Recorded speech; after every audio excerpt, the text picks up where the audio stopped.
shall overcome Gad. Now, this is the prophecy on this nation of people that the Most High established. That happened here in the New World, in Azareth, like the Apocrypha said. That happened when Christopher Columbus and other people here found out who they were and overcame them. All right? So, Salaki prophet, let me see. Let me look at this verse. I'm in Deuteronomy chapter 33. Let me see it. Deuteronomy chapter 33. Let's see if it says a little bit more here about Gad. 33 and verse 20.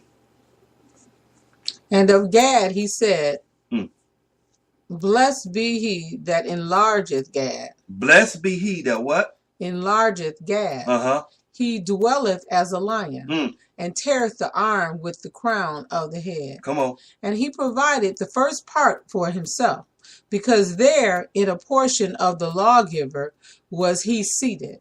And he came with the heads of the people.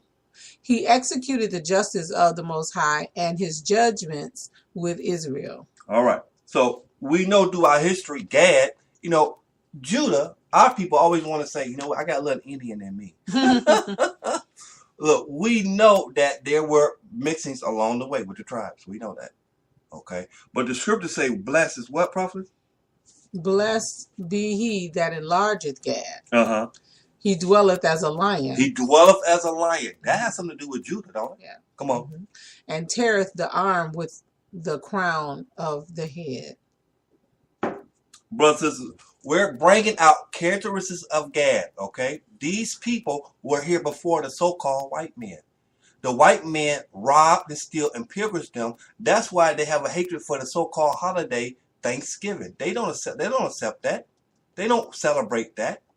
It was an atrocity done to Gad. And that's why we would teach Gad every so-called Thanksgiving to put out the truth.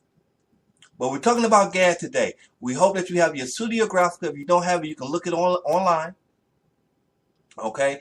And you have your Bible and your Apocrypha as well. But before we go into that, we have an article that I want to bring up about different other characteristics about Gad. Prophets, what you got there? What is that article there? It says the Israelite Church of God in Shire. Okay, Incorporate, right? And what's the title? The Gadites? The Gadites. Okay, so you can read that whole article, Prophets. Let's see what you got there.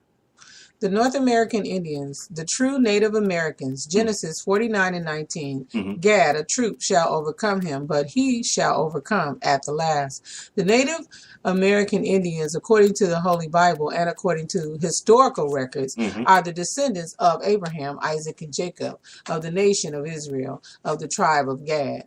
Now here's the thing, brothers. Keep this in mind. Israel, right? Israel is an ancient people. They're ancient people. They're an old people, right? Gad is an old tribe. Gad been around for centuries, right? So that's a characteristic. You gotta, when you say, well, here's the truth today, it gotta be with an ancient people. Okay? They're ancient. Come on.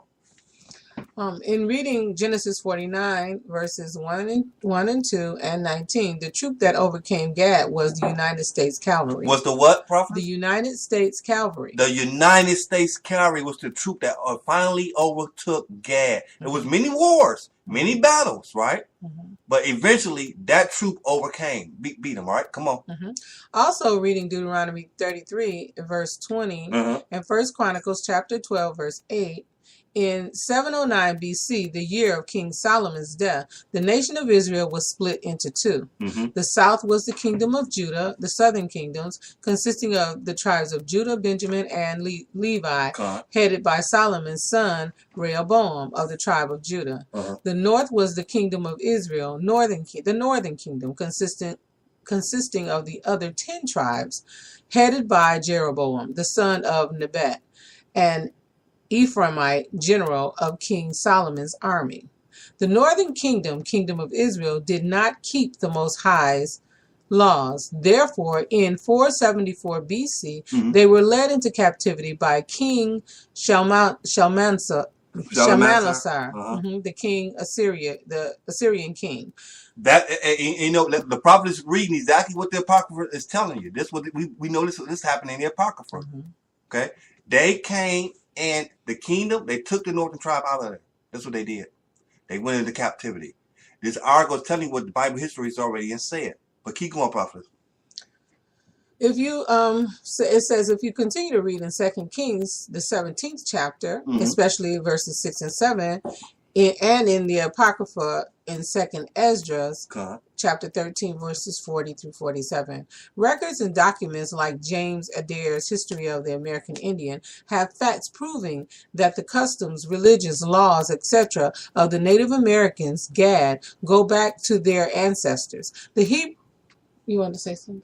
Read that again, probably. Read that slow. This is what we're talking about, brothers and sisters. This is how they examine us. This is how they know who we are. Okay? Come on.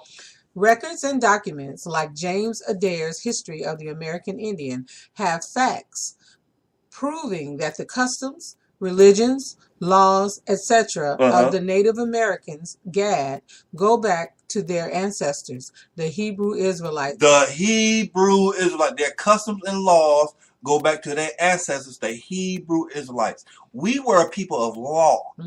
Okay? The heathen have no law. They know not the Most High. That's right. Look, Judah, we shall overcome. Let my people go. Many characteristics links us to Moses and the crossing of the Red Sea. Our overcomeness in our songs, our traits. And of course, slavery is the identifier of it all. It tells it all. Absolutely. This is how we know who we are, brothers. Don't let no one tell you who you are. Let the Bible tell you who you are. Absolutely. Okay? Keep going, prophet. Okay. In the middle, have facts proving that the customs, religions, laws, etc. of the Native Americans, Gad, go back to their ancestors, the Hebrew Israelites of ancient times. This is confirmed with biblical scriptures. For example, the fringes that they wore on their garments are found in the book of Numbers, chapter 15, verses 38. Let's go there. Let's go there then. We brought that up in Deuteronomy, but let's go to Numbers. What is it? Numbers, chapter 15, verses 38 through 40. All right, let's go ahead and let you read that, Papa. Then you can go back to that. Number 15, 38 to 40. I'll let you read that. We're talking about the fringes again, brothers. This is what I'm saying. Traits that these people have. Why would you wear fringes? Your people, your forefathers wear fringes if you didn't know the Most High. You're not supposed to. Now, if I'm a people that we don't wear, it's obvious that our people had no connection with the Most High. This is a characteristic that Gad carried over even unto today. All right. I'm from the tribe of Judah. I'm just not getting back to wearing fringes.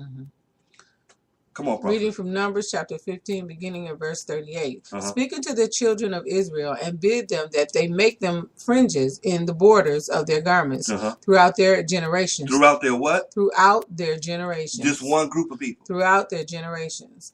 And that they put upon the fringe of the borders a ribbon of blue. A little bit more detail. A ribbon of blue. Look at the clothes that Gad have on. Look at their female, the garbs that they have on. The females and the males. Look at their garbs. Okay.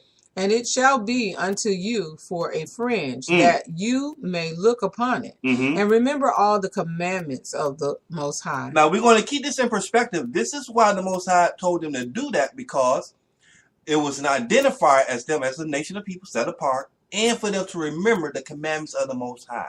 Okay, come on. And do them, and that ye seek not after your own heart and your own eyes, after which you used to go a whoring. Now, that can be used spiritually, number one, and physically. Okay. The Most High said you use your eyes to go about whoring after other gods and after strange flesh. All right. But they're actually simultaneously, they're one and the same. When you do one, you've done it, period. Exactly. According to the Most High. So it's not a separate entity. Sometimes we look at it with spiritual and flesh, but the things that we do in our flesh is a spiritual violation.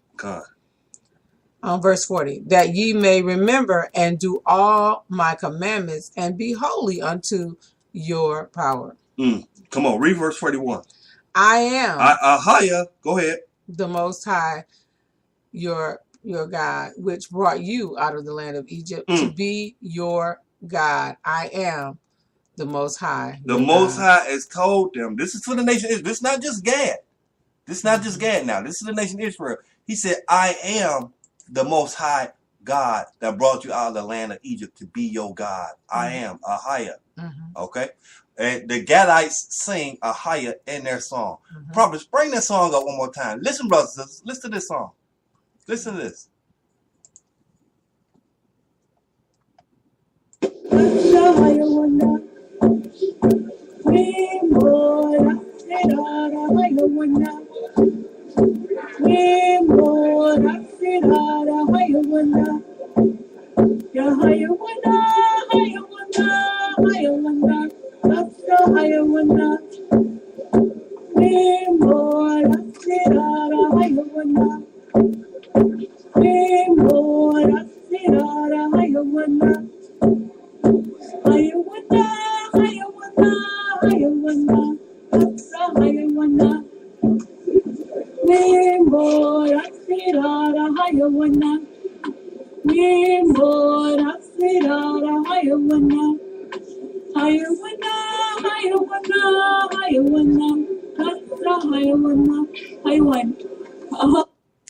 All praise. All praise. Look, there are some things that just carried over in our spirits unto this day. Who taught Gad that song? Did we do it, Prophet? No. That's an ancient song that they have carried over to this day. And the name is correct. Just like with Judah. We sung songs that they couldn't understand. Songs of freedom and liberty. Characteristics of the slaves. Okay? Overcoming. So I wanted to highlight those things about Gad as many other traits and characteristics of Gad or the Native Americans as being the Gadites. Okay? But you got the troops.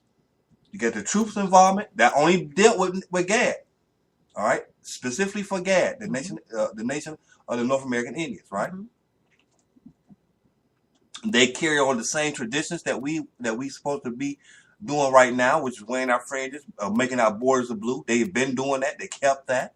Okay? But every one of the tribes in their own way fell off. Okay? They still fell off. Okay? So we all got to get back to doing what the Most High wants us to do. Keep these laws, statutes, and commandments and live according to how He wants us to live.